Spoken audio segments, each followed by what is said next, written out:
अस्सलाम वालेकुम dear students. Hopefully आप लोग खैरियत से होंगे। लास्ट टाइम हमने ये कोविड की छुट्टियों से पहले थ्योरी ऑफ डिमांड का चैप्टर स्टार्ट किया था।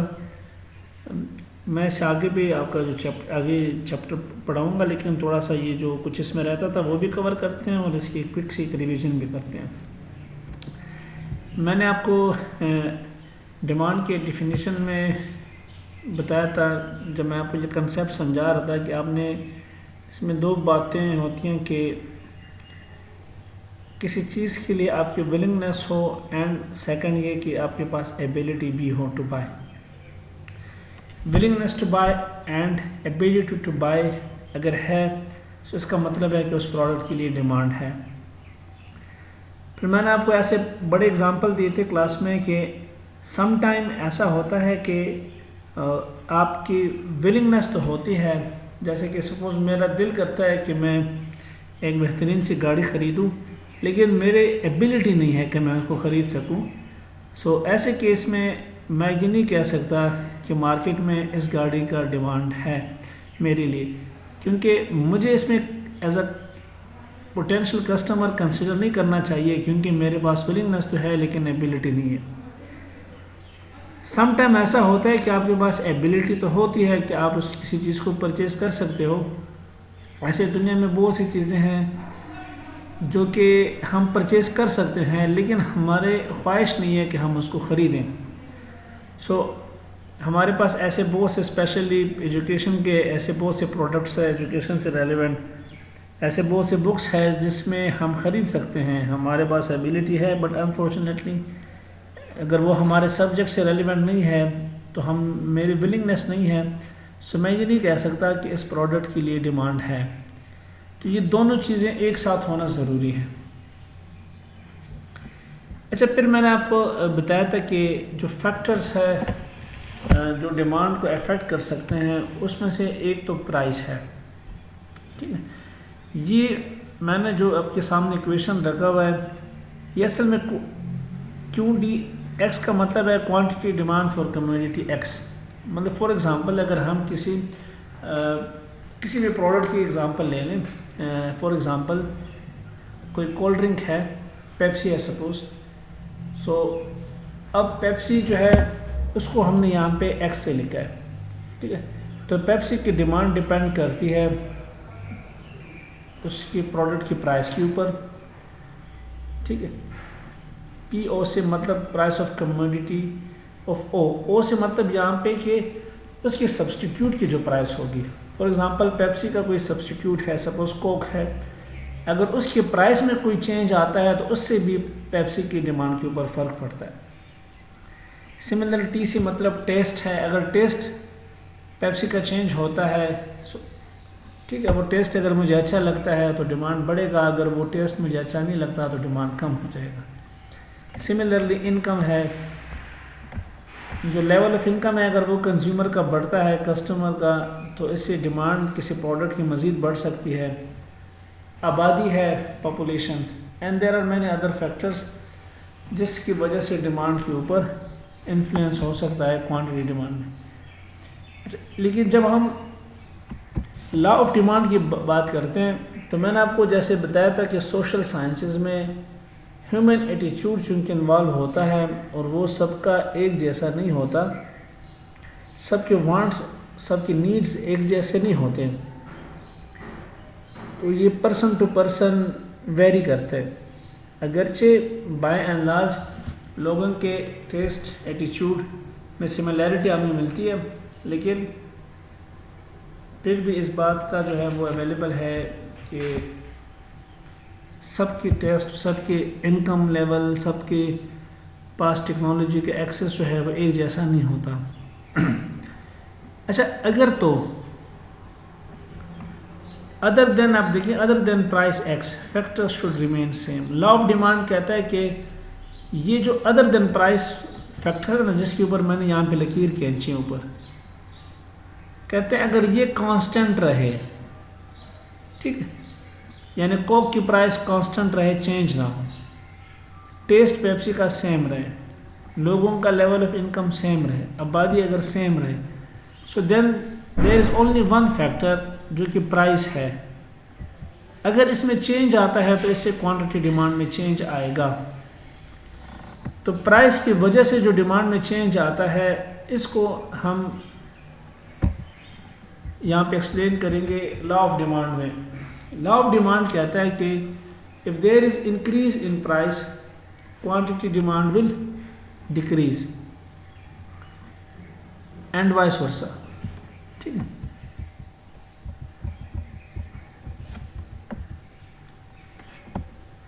लॉ ऑफ डिमांड क्या कहता है कि if there is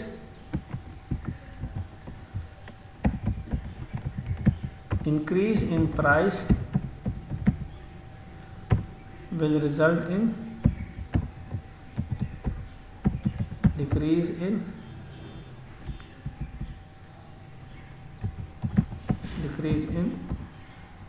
demand, quantity demand, ठीक है, एंड वाइस वर्सा। यानी वाइस वर्सा से मतलब हमारा क्या है कि इसका उल्ट, यानी अगर प्राइस में डिक्रीज आता है तो क्वांटिटी डिमांड में इंक्रीज आएगा। लेकिन इसके साथ शर्त क्या है कि अदर थिंग रिमेनिंग सेम। अब अदर थिंग जो रिमेनिंग सेम है उससे मतलब जो है वो अदर देन प्राइस जो फैक्टर मैंने अभी आपको इक्वेशन में बताया वो ये वाले फैक्टर्स हैं। अगर ये कांस्टेंट रहते हैं और डिमांड में चेंज आता है प्राइस की वजह से तो इसको हम ये कहते हैं कि लॉ ऑफ डिमांड है। ठीक है, ये वो फैक्टर्स है, इसको कांस्टेंट रहना चाहिए, इसलिए यहाँ पे जो कह रहे हैं ना कि अदर थिंग रिमेनिंग से। तो लॉ ऑफ डिमांड कहता है कि if there is increase in price quantity demand will decrease and if there is decrease in price quantity demand will decrease. तो मैं शॉर्ट में ये कह सकता हूँ कि there is negative relation between price and demand।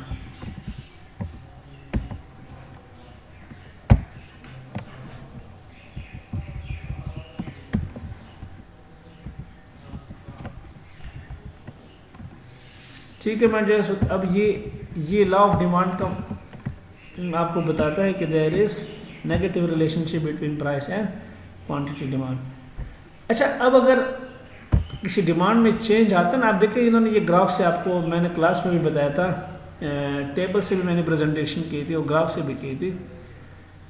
अगर किसी डिमांड में चेंज आता है ना प्राइस की वजह से, तो वो उसे हम उसके लिए हम वर्ड यूज़ करते हैं extension in demand and contraction in demand. ये मैं आपको इस ग्राफ के बाद समझाता हूँ, पहले टेबल को समझते हैं।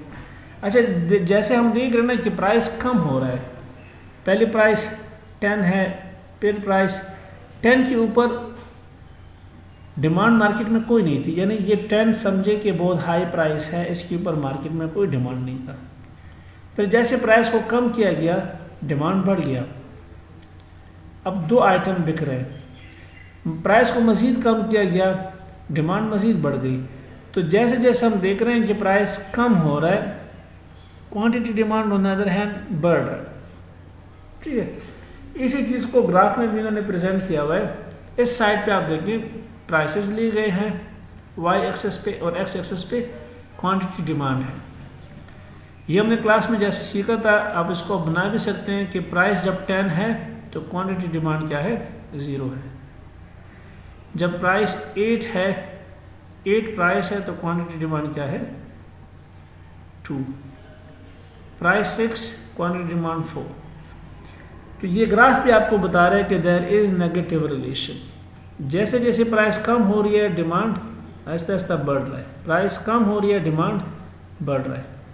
ठीक है, अच्छा, जब प्राइस की वजह से डिमांड में जब चेंज आता है, ठीक है, तो वो तो या डिमांड बढ़ रहा होता है या कम हो रहा होता है।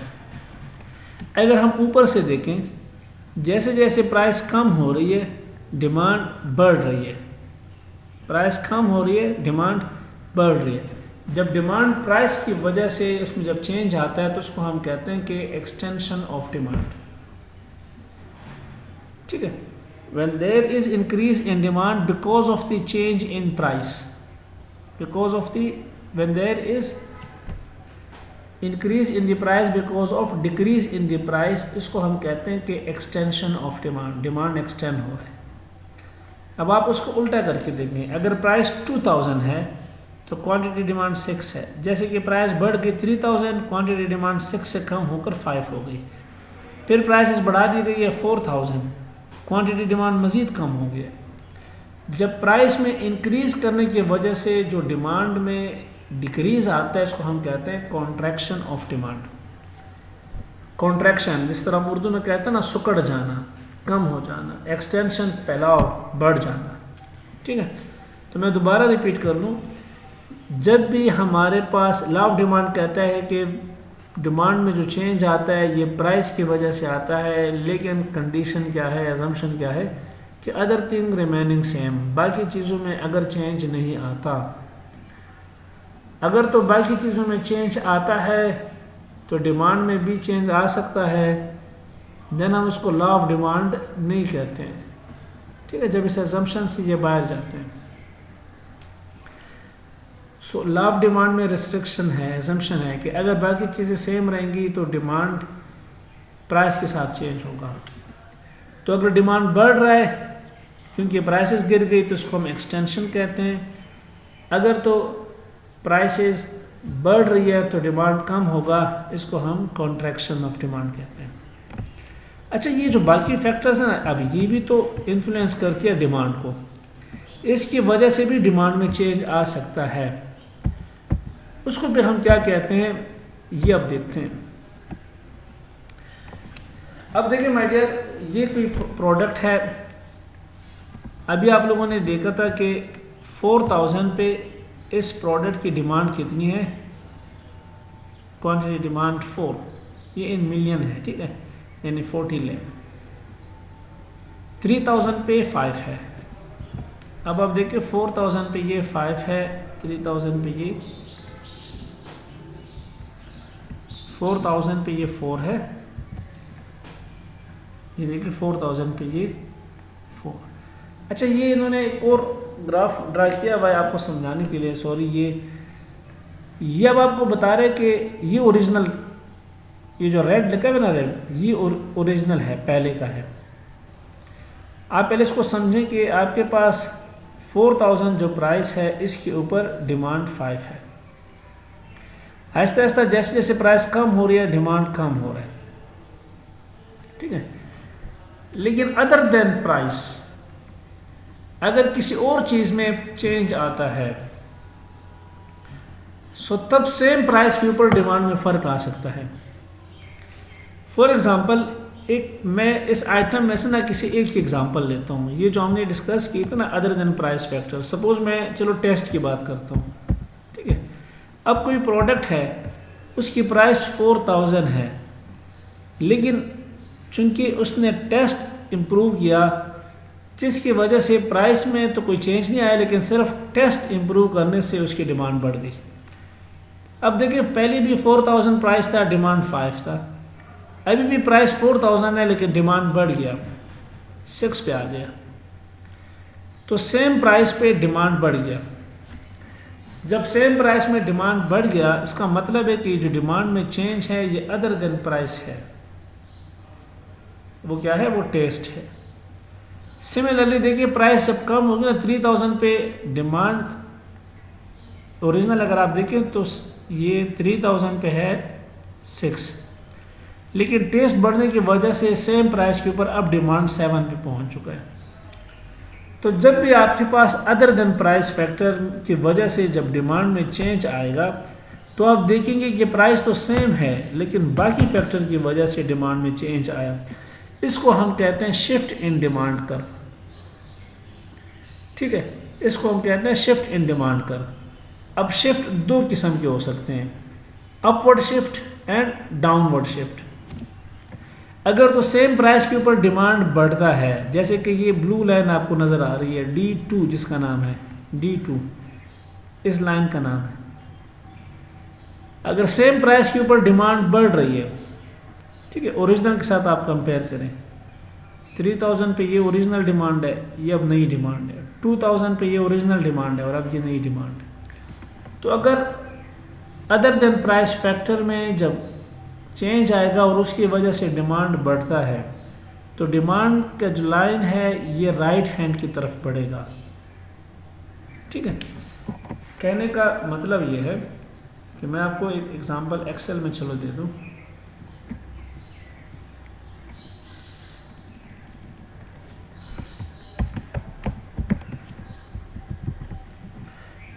ये प्राइसेस है suppose 10, 8, 6, 4, quantity demand suppose 15, 20, 25 and 30। आप देख रहे हैं जैसे प्राइस कम हो रहा है डिमांड इनका बढ़ रहा है। ठीक है, 10 पे 15 और ये। अब देखिए सपोज मैं इसको QD1 का नाम देता हूँ। अब देखिए प्राइस तो सेम है लेकिन एक प्रोडक्ट का जो है ना वो टेस्ट जो है ना उसमें चेंज आया।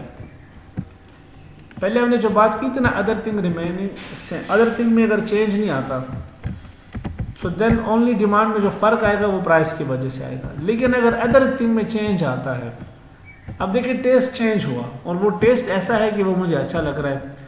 पहले मैं 10 रुपीज़ के ऊपर 15 आइटम ख़रीदता था, अब मैं 18 ख़रीदता हूँ।